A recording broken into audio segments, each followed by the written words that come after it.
Nosso tema de hoje está no Evangelho segundo o Espiritismo, capítulo 10, versículo, o item 13, o título: Não julgueis, pois, para não seres julgados. Porque com o juízo que julgardes os outros, sereis julgados. E com a medida com que medides, vos medirão também a vós. Como é que a gente julga uma pessoa? A pessoa é presa, é denunciada, instaurado devido processo legal. Quem é advogado aí sabe, seu Dominguinho sabe, quem é advogado, Ana sabe. A pessoa é presa, é denunciada por um determinado crime, é instaurado devido processo legal, vai a júri ou não, é condenado ou não. Será que era essa condenação que Jesus estava, esse julgamento que Jesus se referia? Não, né? Não. O processo é outro, né? E não é tão legal como o outro. Eu queria estabelecer aqui uma linha de raciocínio para a gente chegar no ponto. Eu espero não ser muito enfadonho. Eu espero que compreenda e que você consiga me acompanhar, porque meu raciocínio é confuso.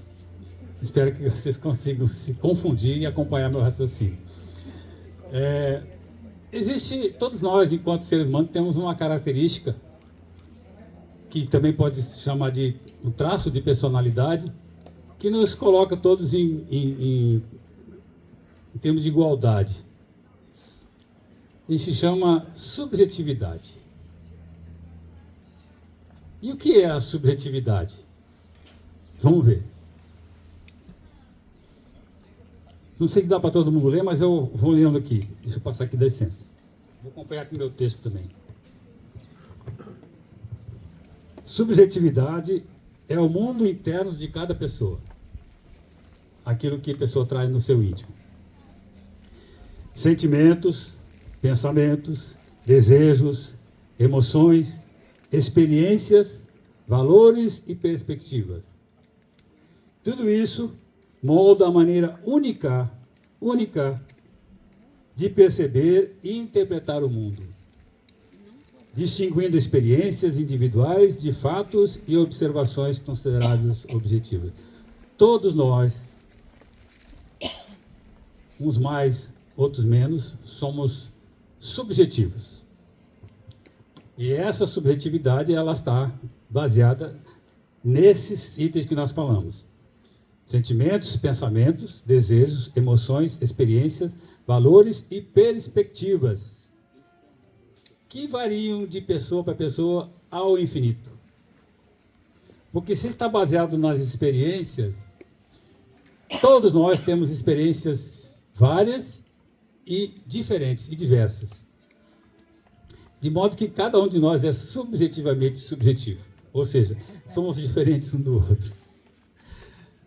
E ela está atrelada diretamente ao nosso nível, nosso patamar de evolução espiritual.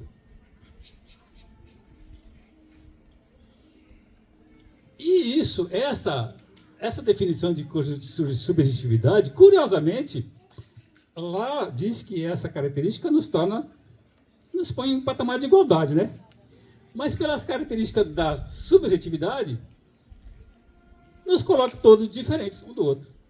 Então acabou a igualdade. A gente estava lá em princípio igual e agora nós somos totalmente diferentes.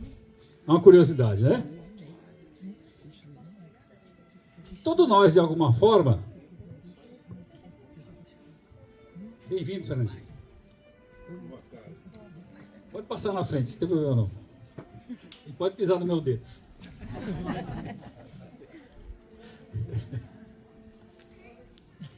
Pisou na minha unha.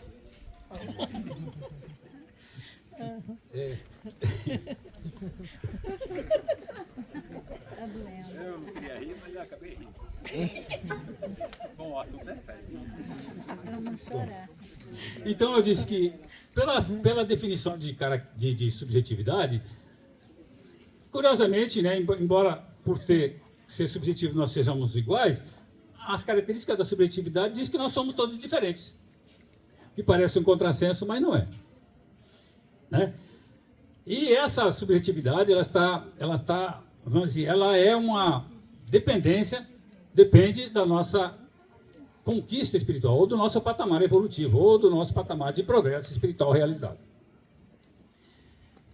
E todos nós, de alguma forma, temos a capacidade de perceber os fatos. Só mentindo, eu vou passar a projeção aqui, porque eu não gosto muito desse negócio, porque eu não sou muito técnico, né?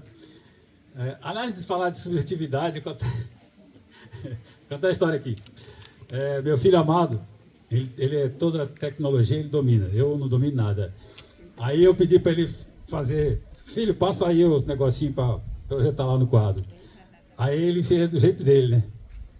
Ele resumiu em 4 progressinhos. Dizia, meu filho, não é nada disso. É que ele subjetivamente, nós somos completamente diferentes. Aí ele foi lá e fez 40, não foi? Rapaz, você não me falou.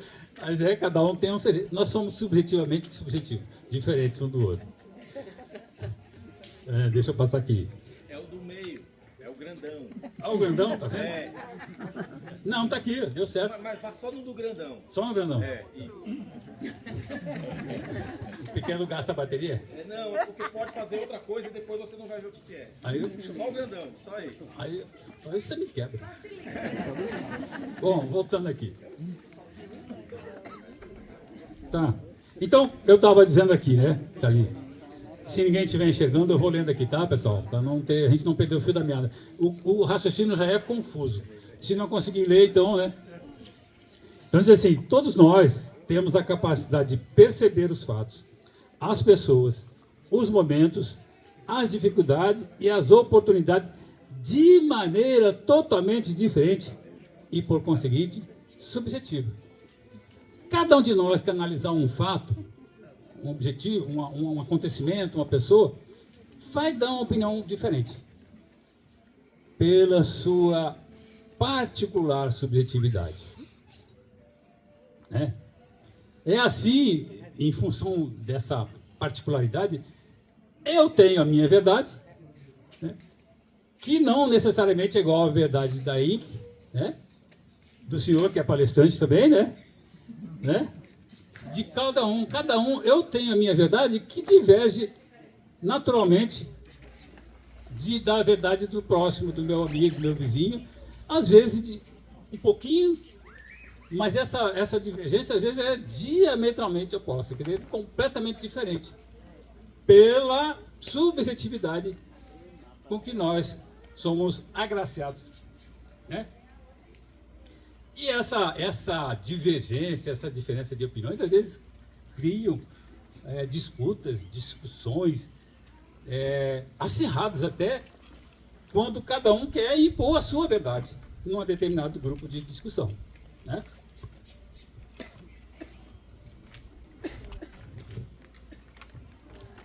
E aí, né, meus amigos, sendo a subjetividade um traço que nos caracteriza, que é da nossa natureza, e aí nós vamos chegar à questão da evolução espiritual, a subjetividade é uma característica de espírito de terceira ordem. Né, minha tia? Diz que sim, ela balançou a cabeça, mas disse que sim. Subjetividade é uma característica de espírito de terceira ordem. Lembrar que os espíritos são classificados em 3 ordens. Primeira, são os espíritos puros, né? Jesus e a turma dele. Segunda ordem, espíritos superiores, aqueles benévolos, que são 4 ordens, 4 classes. E a terceira ordem, que são as 5 primeiras classes, que é nós. Nós somos, infelizmente ainda, por nossa culpa, espírito de terceira ordem. E nós somos agraciados com a tal da subjetividade. Porque o espírito, à medida que progride, à medida que evolui, melhor compreende as verdades da vida, as verdades da lei, e se tornam mais objetivos. Porque não estão mais sujeitos às emoções, às sensações, aos pendores negativos, como ciúme, como inveja, e vão deixando de ser subjetivos e vão se tornando mais objetivos. Estou certo ou estou? Dizia, como é aquele personagem da atriz, estou certo ou estou errado? Ai, tá vendo? O povo novelheiro. Então, e como é que nós então fazemos nosso julgamento? Através da percepção. À medida que nós percebemos, né,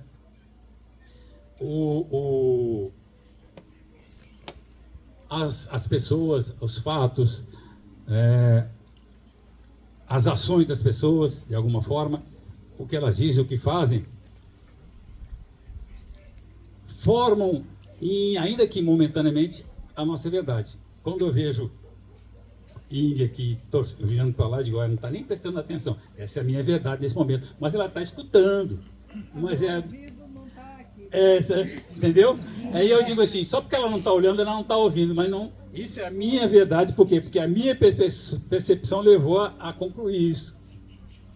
Por quê? Porque a minha percepção, dentro da minha subjetividade, é eivada de preconceito, de maledicência, de ver o errado onde não existe, né? Então, é por isso, então, a percepção de cada um também varia conforme o seu grau de evolução. Tá? E já que nós falamos aqui, vamos ver se passando aqui, o que é percepção?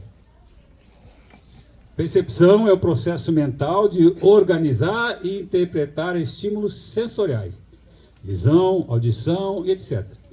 Para compreender o ambiente, é a faculdade de entender algo formando uma representação mental baseada em experiências. Envolve sensação, interpretação, intenção e avaliação crítica. Quando fala em experiências, a gente já vai perceber de novo que a percepção muda de pessoa para pessoa. Por quê? Cada pessoa tem as suas próprias experiências também na sua jornada. Não só nessa, em todas as outras que nós já fizemos. Nós fomos adquirindo um grau de percepção daquilo que nos cerca, do ambiente, das pessoas, dos acontecimentos, dos fatos e da natureza, né?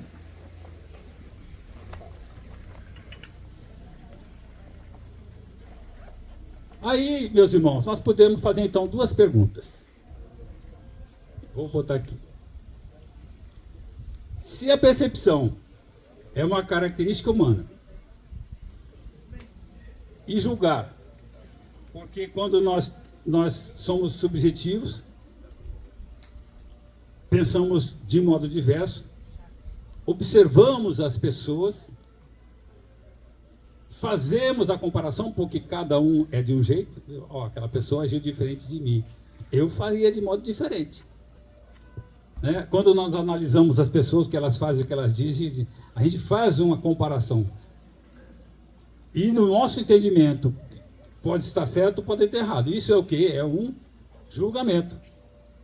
Então, ainda que não queira, assistindo as pessoas, acompanhando, a gente está a todo momento fazendo julgamento. Porque nós somos subjetivos. E aí, a gente chega aqui nesse ponto. Se a percepção é uma característica humana, e julgar é a sua consequência natural, porque é o nosso estágio de evolução. Por que será então que Jesus a condenou dizendo para não julgarmos, ou seja, não exercermos algo que é natural em todos nós? Pelo menos a gente pensa assim. Né? É a nossa maneira de viver, de ser. Ou Jesus não teria realmente feito uma proibição? Quando ele diz lá, não julgueis para não ser julgados. A medida que usardes para medir vosso irmão, será usada para medir também a vós. Foi uma proibição ou não foi? Um conselho. Né? Uma recomendação? Vamos ver então aqui. Essa é uma dúvida que pode assaltar todos nós, ou alguns de nós. Né? E onde é que está a resposta? Não está nessa aqui.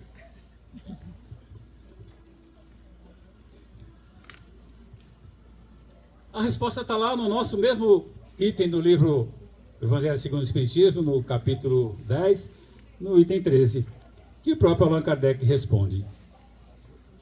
Não se deve, pois, tomar no sentido absoluto este princípio.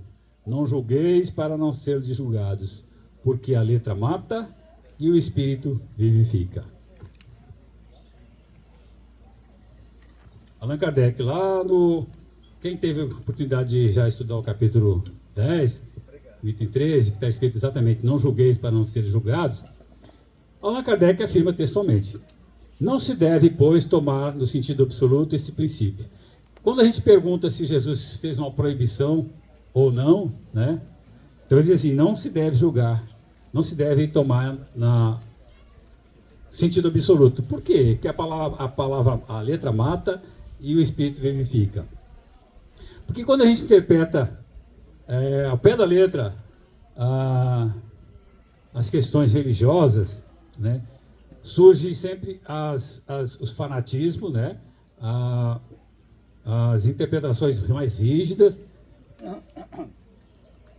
e a gente sabe que as questões dogmáticas e fanatismo religioso, a gente sabe que em alguns lugares do mundo o fanatismo religioso mata, de fato, né? Basta a gente observar os nossos irmãos muçulmanos. Tipo, por exemplo, quem sabe o que é a apostasia? Apostasia é abandono da fé. É abandonar qualquer um muçulmano que abandonar o islamismo, ele pode ser condenado à morte. Enquanto que qualquer um de nós pode deixar de ser cristão e ser muçulmano, que não tem castigo nenhum. Mas se aquele cristão que abandonou o cristianismo, se converteu ao islamismo e largar o islamismo, ele é condenado à morte. Então, o fanatismo religioso mata. Por isso que a letra, levada ao pé da letra, como diz, por isso que ele diz que a letra mata, né? Já o espírito vivifica. Por quê? Aqui é preciso entender. Porque é preciso entender, interpretar os ensinamentos de Jesus de forma... Hein? Alguém falou? Interpretar o sentido das palavras de Jesus, para não pegar o pé da letra. Ou seja, como a gente diz comumente, é preciso pegar o espírito da coisa.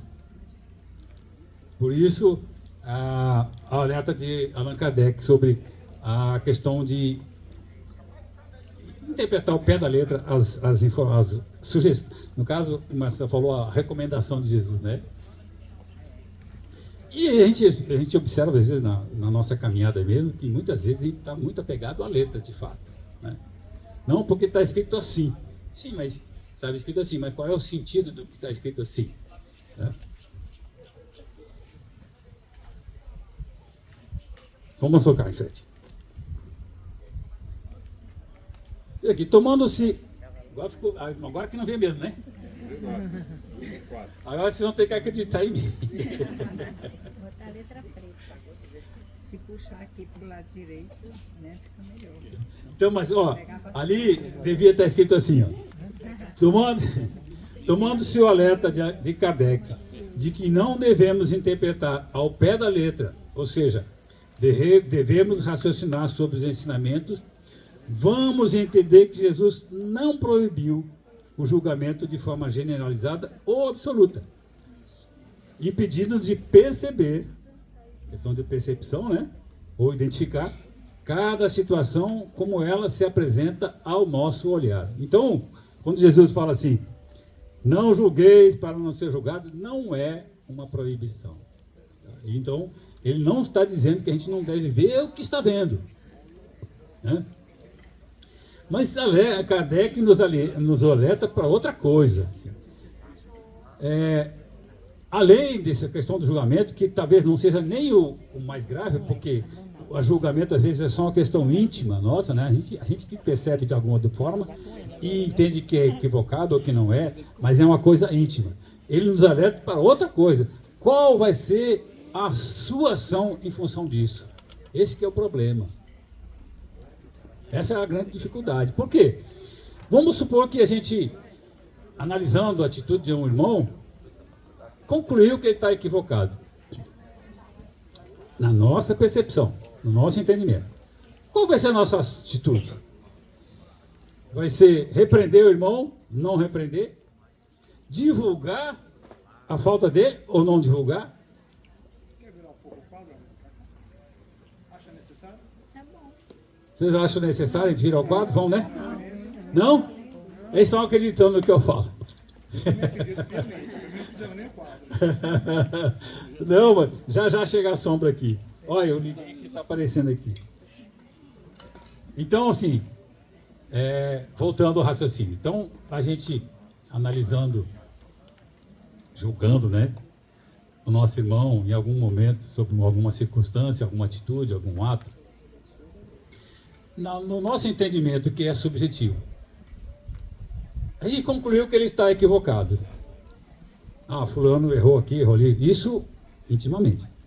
Qual vai ser a nossa atitude? Repreender o irmão?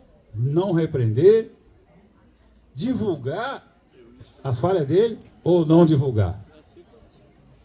Aí nós vamos ver as orientações que Allan Kardec, ele se reunia semanalmente com a equipe dele lá na Sociedade Parisense de Estudos Espíritas.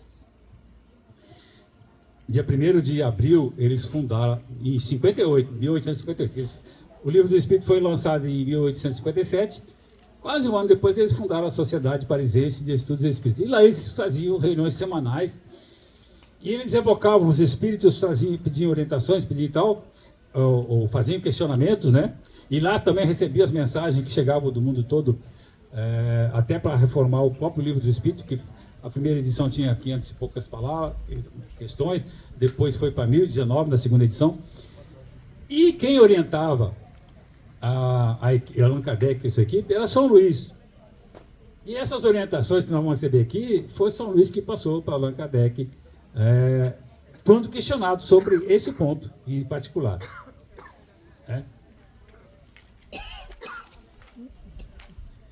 Então, a pergunta nossa era assim: quando, na nossa percepção, identificamos que o nosso irmão está equivocado, está errado, ou no nosso julgamento, né, já que não era para julgar, mas a gente está julgando, porque é natural na gente, enquanto subjetivos.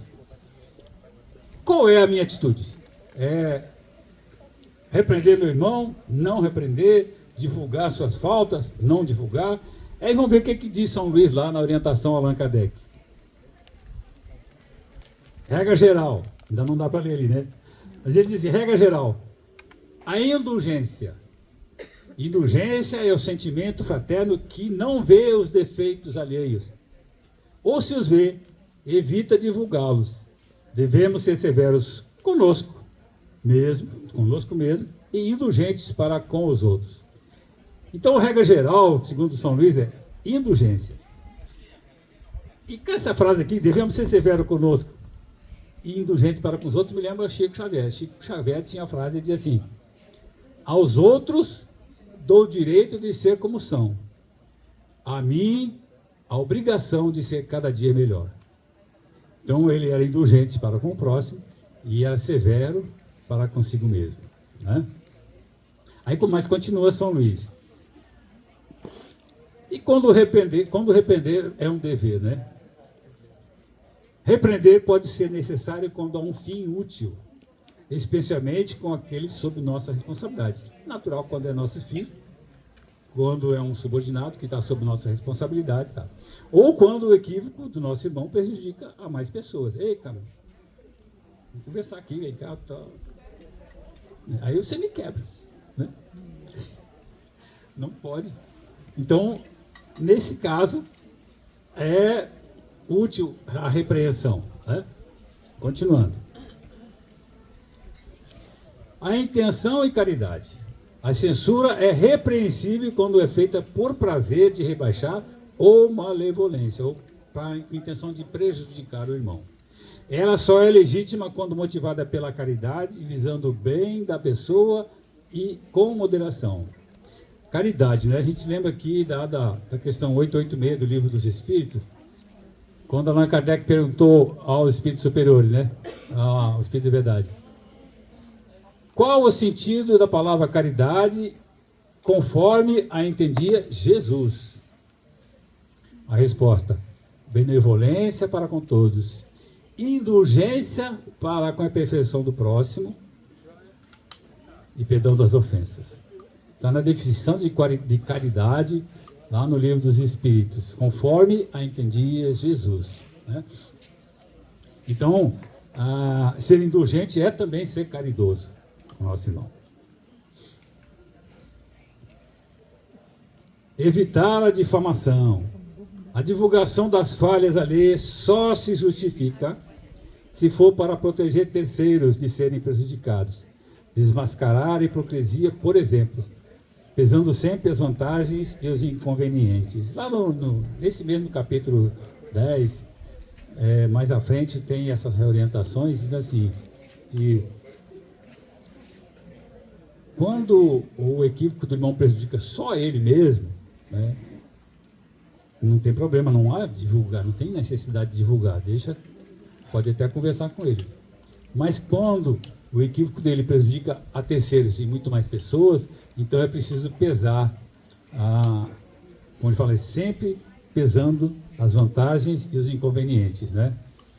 Se os equívocos dele estão prejudicando mais pessoas, então, infelizmente, é preciso divulgar os seus equívocos, né?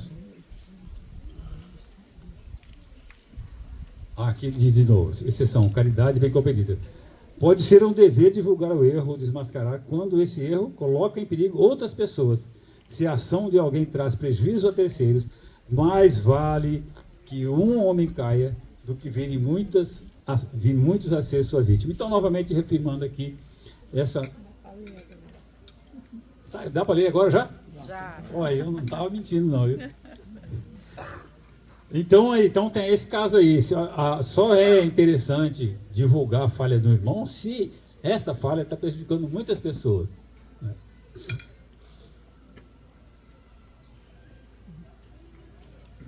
Autoridade moral. Antes de censurar, devemos nos autoanalisar. Conhece-te a ti mesmo, né? Conforme diz lá era Santo Agostinho. Aliás, Santo Agostinho citando Sócrates, né? Pois quem critica comumente possui os mesmos defeitos que aponta.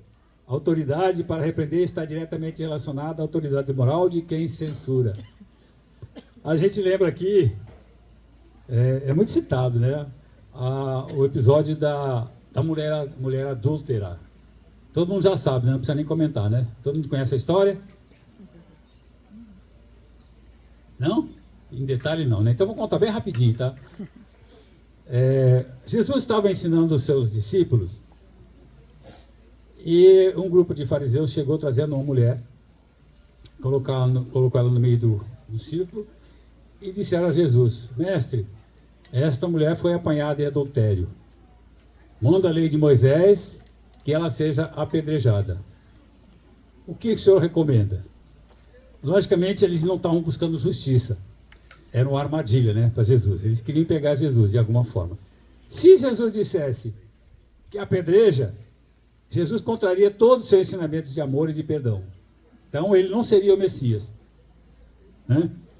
E se ele dissesse não apedreja, ele estaria contrariando a lei de Moisés. Seria um motivo para eles processarem Jesus lá no Sinédrio, que era o que eles queriam também.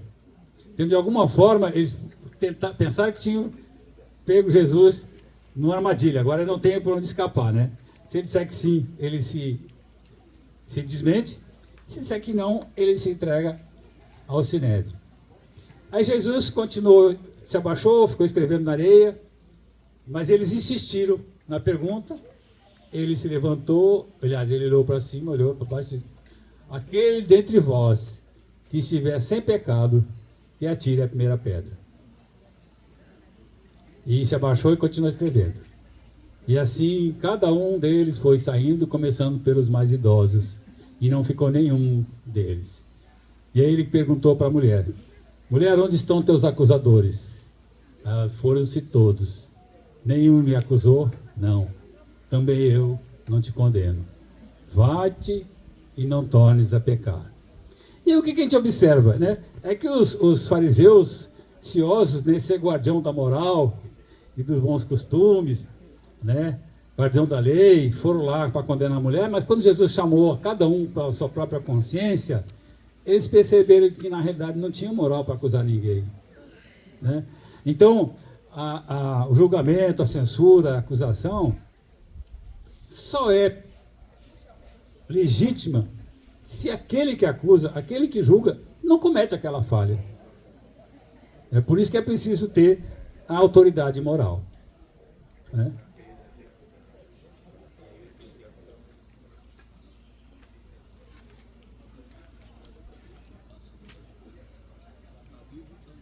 Em resumo, deu sol de novo, né?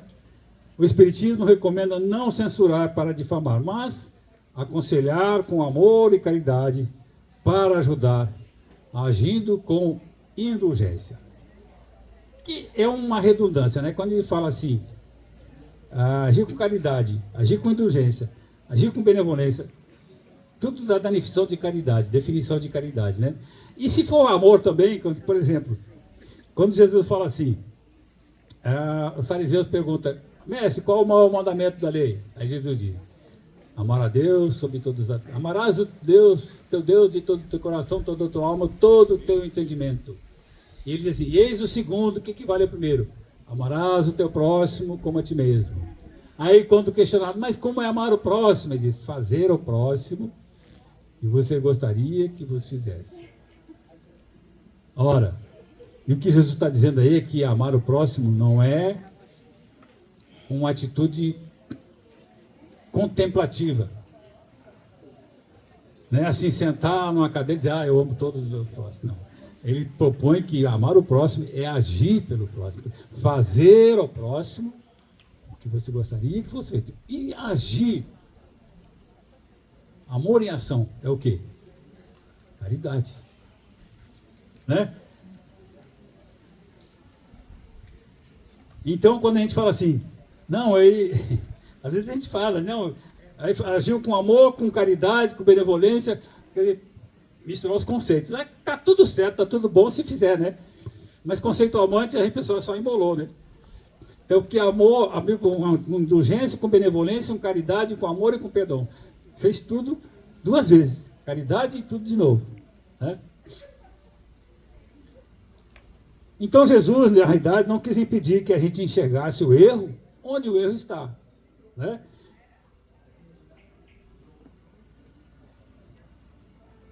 Mas que a gente tivesse o cuidado, né, de,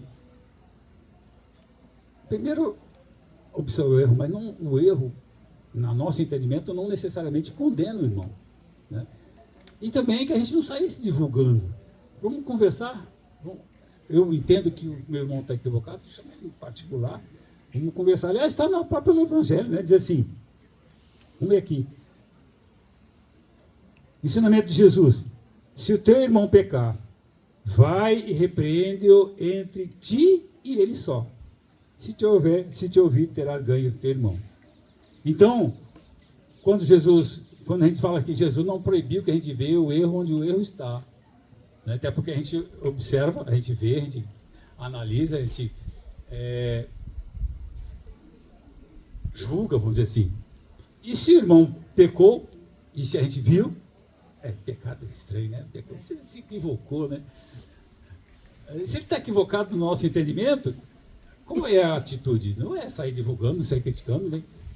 Chama o irmão em particular. Chama o irmão assim, assim, assim, assim. Tá? Então, Jesus diz assim, repreende-o entre ti e ele só. Se te ouvir, terás ganho teu irmão. Né?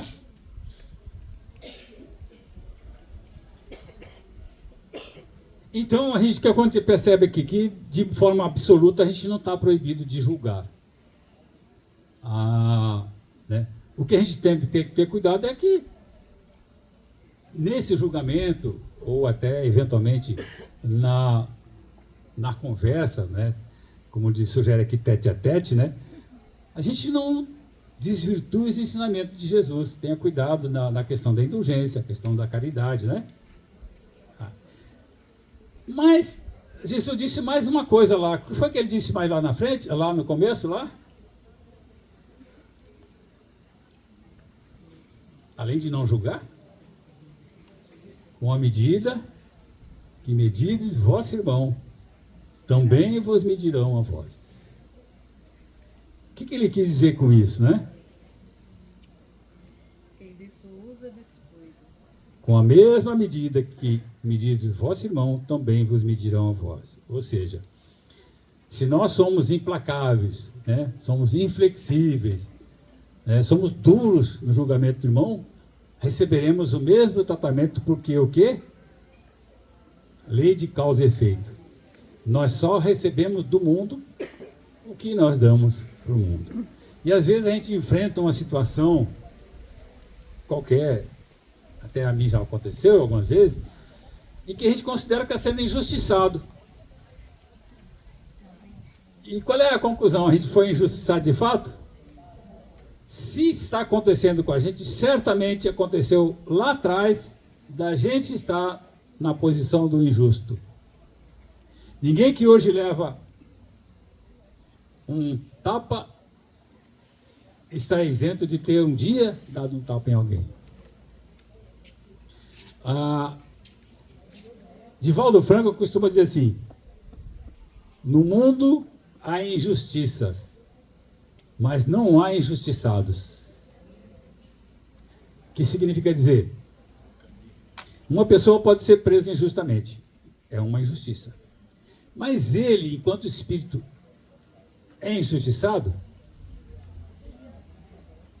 A gente pensa assim: Deus é bom e justo. Ponto pacífico, não tem dúvida sobre isso. Deus é bom e Deus é justo. Então, se está acontecendo alguma coisa conosco, é porque é justo e provavelmente é bom. Mas se eu fui preso injustamente, por que é bom, por que é justo? Né? Porque Deus não permite que haja injustiça. Deus não é que regula tudo.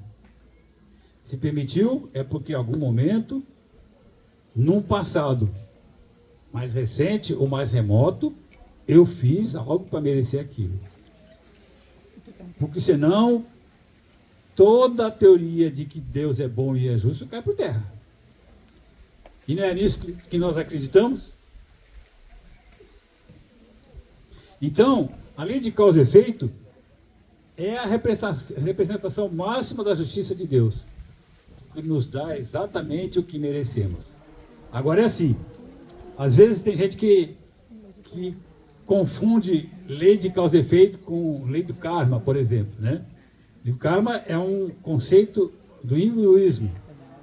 Mas lá ele diz assim: matou ou morreu. E pode inclusive reencarnar em seres de reinos inferiores. Vai nascer um cachorro, vai nascer uma vaca. O Espiritismo não entende assim. Por isso que não é karma. Por quê? Porque entre matar e morrer, tem um lapso de tempo que a pessoa pode se emendar, pode se transformar e não morre. Então, um exemplo.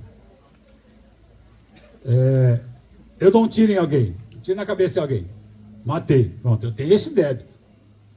Lá atrás, 150 anos atrás, na outra encarnação, dei um tiro na cabeça de alguém. Então, eu tenho esse débito, eu devo. Dei um tiro na cabeça de alguém, tem esse débito. Está lá registrado, está no meu perispírito.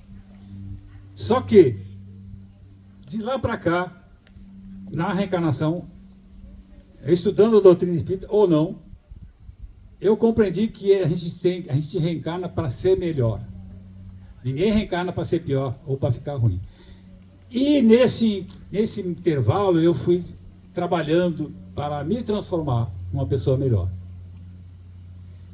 De forma que, quando eu deveria quitar esse débito com um tiro na cabeça, eu já não preciso mais, que eu paguei grande parte. Não tem lá em São Paulo diz assim: o amor cobre a multidão de pecados?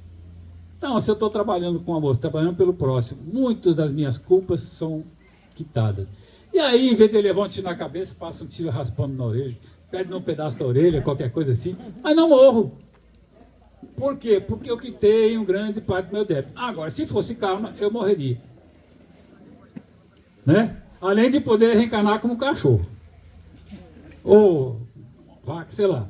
Né? Então é diferente. Lei de causa e efeito, ela é justa porque pesa os prós e os contras. O que esse camarada aqui fez? De lá de onde ele se equivocou, o que ele fez? Não fez nada de bom, então tira na cabeça. Aí a gente vê às vezes o irmão que morre de bala perdida. Existe bala perdida? A bala encontrou a pessoa que precisava espiar daquele jeito. Por quê? Um dia lá atrás, ele deu um tiro em alguém, num passado mais recente ou mais remoto, e está espiando. Não existe equívoco na lei de Deus, nem injustiça. Como diz, aliás, na lei de Deus, Agora, na lei do homem, sim. É por isso que Divaldo dizia, há injustiça, mas é porque a lei do homem não é perfeita. Então pode prender alguém injustamente. Mas essa pessoa que foi presa injustamente, ele não é injustiçado. Porque só lhe aconteceu porque lá atrás ele fez algo que merecia aquilo ali. Lei de causa e efeito, é a expressão da justiça de Deus. Aliás, eu costumo dizer assim, nossa vida é regida por 2 princípios. Livre-arbítrio, que é o nosso direito de escolha, e lei de causa e efeito, que são as consequências dessas escolhas. Tudo mais gira em torno disso. Reencarnação, desencarnação, progresso, retrocesso, retrogradar, tudo gira em torno do livre-arbítrio, que é o direito de escolha, e da lei de causa e efeito. Tudo. Eu vou reencarnar sem um braço, sem uma perna, em função da lei de causa e efeito. Mas por quê? Porque lá no meu livre-arbítrio, lá atrás, eu mutilei alguém. A minha escolha. Quem lembra a história de Saturnino aí? Já contei umas 200 vezes aqui. Ei? Cadê Dona Amora? Ah, Cleber, já decorei. Dona Amora não veio. Quem não lembra a história de Saturnino aí? Não lembra? Vou contar de novo. Não está aqui não. Saturnino era um homem muito bom. Mas bom daqueles que você não acha. Saturnino, você podia fazer para mim, já saía correndo, já ia fazer, nem precisa nem dizer o que era. Era daquele que ajudava em tudo. Qualquer coisa que pedisse, ele auxiliava. Ele trabalhava numa oficina lá, e na oficina dele, ele mutilou o dedo, perdeu o dedo. Aí ele ficou muito triste, pai, eu sou uma pessoa tão boa, não merecia essa coisa e tal, ficou triste e tal. E os amigos também lamentaram muito, Saturnino é um cara bom, como é que acontece uma coisa dessa? E ele era espírita e foi de noite para a reunião mediúnica. E na reunião mediúnica veio uma comunicação, Saturnino, meu filho, olha, Saturnino, você, na outra encarnação, você era um cara muito colérico, muito irritado, você se aborreceu com o servidor seu e você botou o braço dele na máquina lá e perdeu o braço. Então você devia perder o braço, Saturnino. Mas você é outra pessoa, você se modificou tanto que só perdeu o dedo. Aí a gente conclui que o amor cobre a multidão dos pecados, né? Chico Xavier tem uma outra frase interessante que diz assim: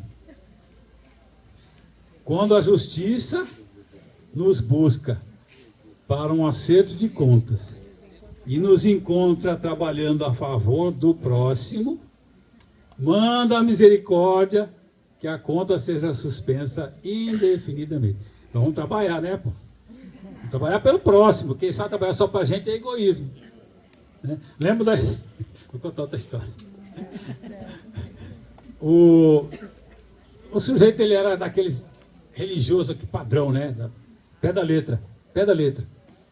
Tá, ele ia para a missa, não sei se era missa, ele ia lá para a igreja dele, todo dia voltava, nem olhava para o lado. Há um dia ele passando assim no terreno, tinha um jumento tentando beber água, mas a corda não deixava, ele baixou, pegou um balde d'água e deu para o jumento.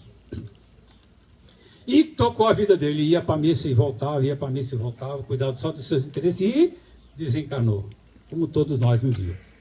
Chegando às portas do céu, São Pedro, chamando os bons para cá, os mais ou menos para cá, os aqui, os bonzinhos, coisinhas, seu fulano para lá, e disse, eu, São Pedro, um homem religioso, cuidando dos meus, toda semana é para a missa, cuidava da...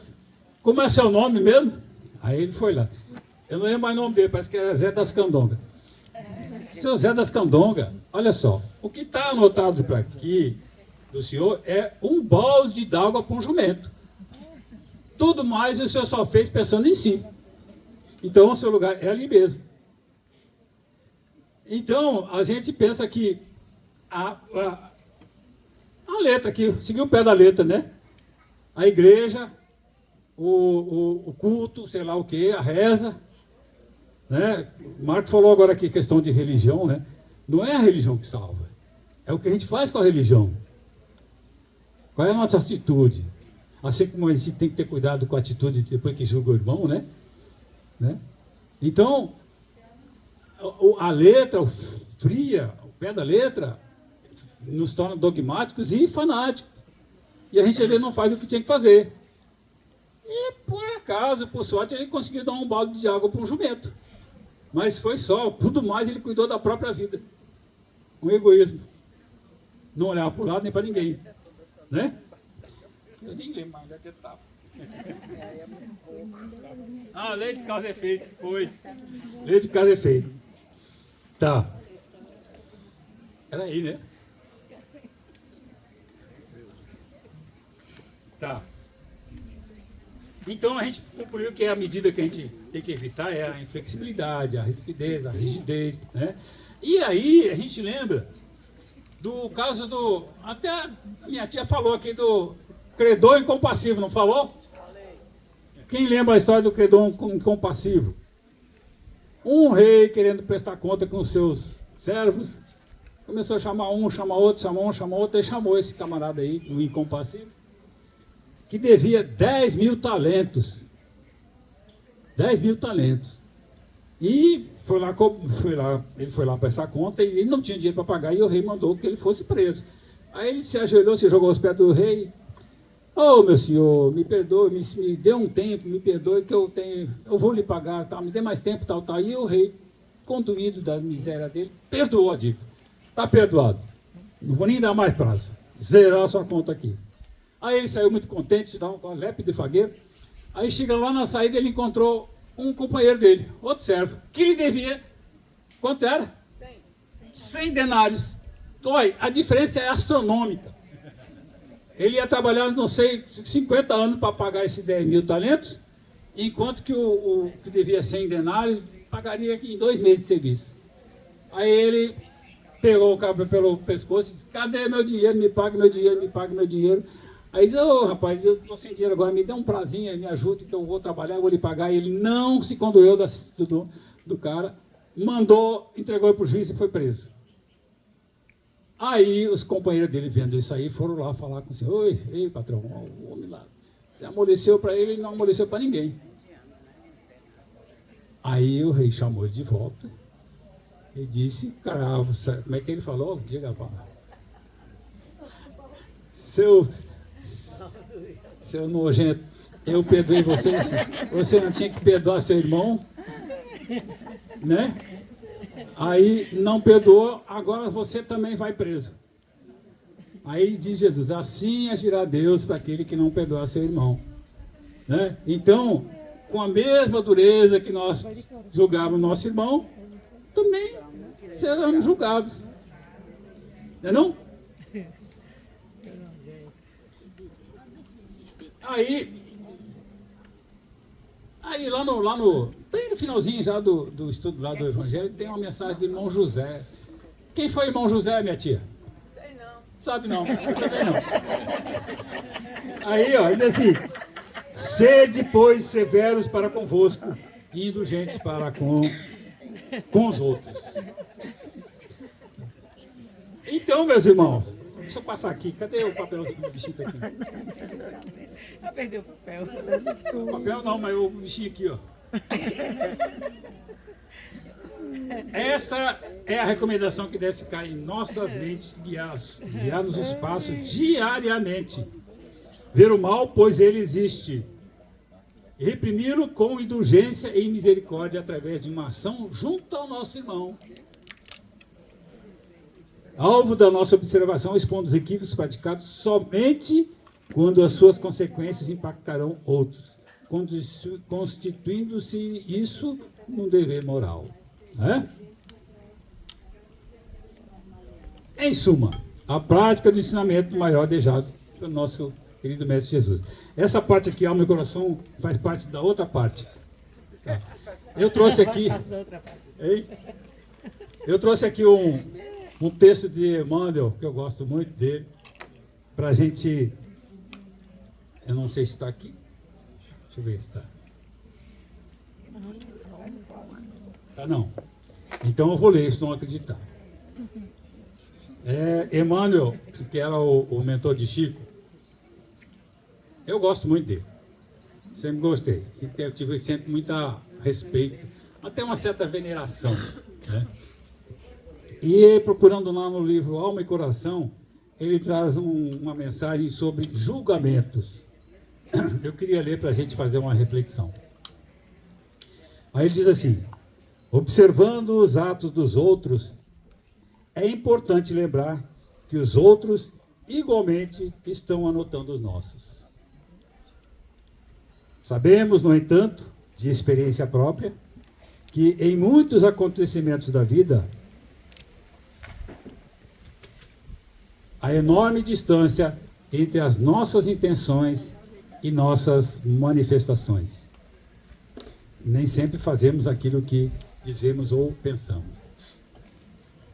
Quantas vezes somos interpretados como ingratos e insensíveis por havermos assumido atitude enérgica ante determinado setor de nossas relações, após atravessarmos por longo tempo complicações e dificuldades nas quais até mesmo os interesses alheios foram prejudicados em nossas mãos.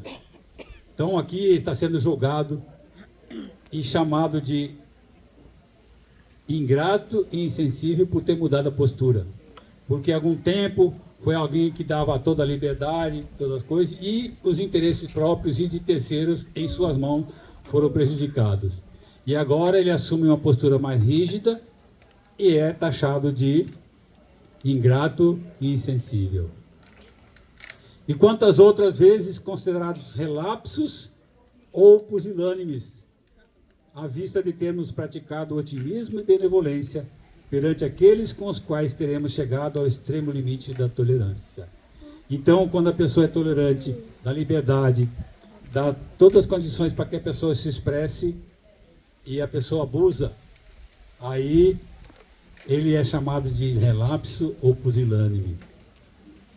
Em quantas ocasiões estamos sendo avaliados por disciplinadores cruéis, quando simplesmente desejamos a defesa e a vitória dos entes que mais amamos.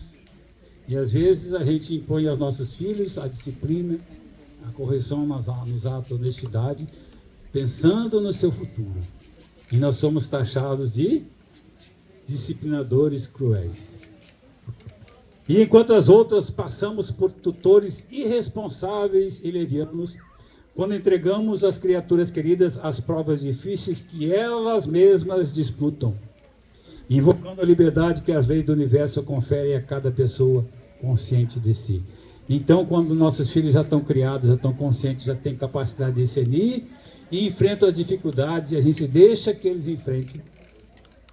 E aí nós somos taxados de quê? Tutores irresponsáveis e levianos. Mas nós os educamos para isso, para que possam enfrentar as provas que eles mesmos cavaram para si. Porque aquele, lembra a história da borboleta, né? Aquele que ajuda a borboleta a nascer, vai tirar a capacidade dela de voar. Então, se a gente às vezes assume os compromissos dos nossos filhos, eles depois talvez não consigam andar com as próprias pernas. Sempre vão precisar que a gente esteja amparando. E eles não farão o progresso que vieram fazer. Porque nós também fomos filhos e nossos pais nos educaram para andar sozinhos. Não é? Reflete nisso e não julgues o próximo através de aparências. Deixa que o amor te inspire qualquer apreciação. O amor te inspire qualquer apreciação. E quando necessites pronunciar algum apontamento, num processo de emenda, coloca-te no lugar do companheiro sob censura e encontrarás as palavras certas para cooperar na obra de ilimitada misericórdia em Deus. E efetiva todas as construções e todos os reajustes. Em que Deus efetiva todas as construções e todos os reajustes. Aí ele conclui: corrige amando o que deve ser corrigido. Restaura servindo o que deve ser restaurado. Entretanto, jamais condenes, porque o Senhor descobrirá meios de invalidar as posições do mal para que o bem prevaleça. E toda vez que as circunstâncias te obriguem a examinar os atos dos outros. Recorda que os nossos atos, no conceito dos outros, estão sendo examinados também. É por isso que Jesus dizia assim: não julgues para não seres julgados. Tudo que nós entregamos ao mundo, o mundo vai nos entregar. O que nós damos ao mundo, recebemos ao mundo. Quer dizer, não julgues para não ser julgado. Então, se nós nos atrevemos a julgar, pode ter certeza que em algum momento estaremos sendo julgados também. Certo, meus irmãos? Outra razão para a gente não julgar, talvez, né? É porque a gente não vive a vida da pessoa. A gente vê, às vezes, o irmão, no nosso entendimento equivocado, mas como a gente costuma dizer, a gente não está calçando o sapato dele. Qual a dificuldade que ele está passando que a gente interpreta que ele está errado? Não é? Ninguém sabe. Se a gente for conversar e ele explicar e a gente, era isso, pois é, a gente julgando lá sem saber, e às vezes tinha justificativa. Aliás, ele tinha mais razão para fazer daquele jeito do que a gente criticar. Então, como diz a irmã, julgar pelas aparências, né? Aquilo que parece aos nossos olhos nem sempre é a realidade. Então, esse cuidado da gente tomar a nós nas mãos o papel de juiz, de julgador, e pior às vezes, né, de condenador, né? Então, esse cuidado. Bom, meus irmãos, era em princípio essa mensagem que a gente ia trazer. Não sei se foi muito confuso, se foi pouco confuso. Eu sei que eu andei por caminhos tortuosos, não sei se todo mundo conseguiu me acompanhar, né? Às vezes eu também me perdi, mas era essa a mensagem: não julgueis para não serem julgados. Né? Posso falar uma coisa? Pode. Estava pensando, se o próprio Deus respeita o nosso livre-arbítrio, por que a gente não vai respeitar a opinião? Pois, tá vendo? Aí, dona Lúcia, a senhora diz que não sabe nada, mas sabe muito. Dona Lúcia despertou aqui, olha só. Se o próprio Pai, que tudo pode, respeita o nosso livre-arbítrio, a gente quer proibir as pessoas de ter livre-arbítrio? Não só julgar, mas ainda pior, condenar, né não? Pois. Muito bem, dona Lúcia. Grande, muito bom, adicionou bastante. Aposto que ninguém tinha pensado nisso aqui, né? Aí. Muito bem, obrigado. Aí, agora nós vamos entrar então na questão do Livro dos Espíritos, né? São só 89 perguntas. Não, quer dizer, de 81 a 90.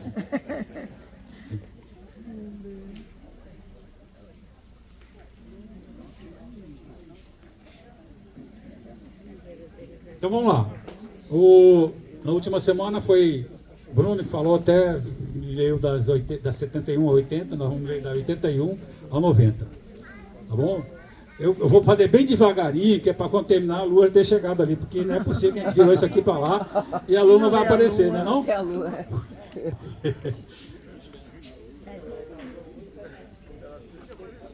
Deixa eu voltar aqui. Não, para cá. Cadê?